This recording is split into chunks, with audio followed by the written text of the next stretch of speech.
ترهګرپال پاکستان هند او افغانستان په ترهګرۍ تورن کړ. دا چې تازه یې څه ویلي جزئیات په دغه ویډیو کې وګورئ او چینل هم سبسکرایب کړئ. هندي رسنیو روانه جګړه کې د افغان ځواکونو په ملاتړ او د پاکستان او طالبانو پر ضد سنګر نیولی چې دا کار پاکستان سخت غوسه کړی دی. موید یوسف د پاکستان د ملي امنیت سلاکار په خپلو تازه څرګندونو کې هند د دوی پر ضد په ترهګریزو فعالیتونو تورن کړ او زیاته یې کړه چې د دې هیواد دا کړنې د منلو وړ نه دي. د پاکستان د ملي امنیت سلاکار له یو شمېر هندي رسنیو سره په تازه څرګندونو کې ویلي چې هند د پاکستان پر ضد ترهګریز فعالیتونه ترسره کوي او د افغانستان د خاورې په کارونې سره پاکستان ته ترهګر اړوي. هغه له هند وغوښتل چې باید د نورو په چارو کې له لاسوهنې اجتناب وکړي او په وینا یې داسې کړنې د هند او پاکستان ترمنځ اړیکې نورې هم خرابولی شي. موید تور پورې کړ چې هند خپل وګړي د کار کولو په نوم افغانستان ته استوي، خو هلته دوی په دې دنده لري چې ترهګر پاکستان ته واړوي.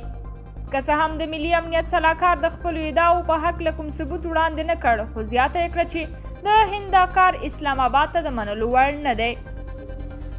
د دې پوښتنې په ځواب کې که چیرې طالبان په زور واک ته ورسیږي ستاسې غبرګون به څه وي، وویل په دې اړه به د نړیوالې ټولنې غبرګون ته انتظار وي او تر هغه وخته څه نشي کولی. پاکستان د هند له ویرې هیڅ آرام نه لري او د خپل ځان په وړاندې د هند له هر احتمالي برید څخه ډار لري، ځکه نو یې دا چاره ترسره کړې او ویلي دي چې هند د دوی پر ضد افغان خاورې استعمالوي. اصلي خبره دا ده چې پاکستان په سیمه کې د ترهګرۍ تر ټولو لوی تمویلونکی او ملاتړی هیواد چې د هند د یو شمېر برخو په ګډون افغانستان هم د دوی د ملاتړو ترهګرو څخه ناارامه ده.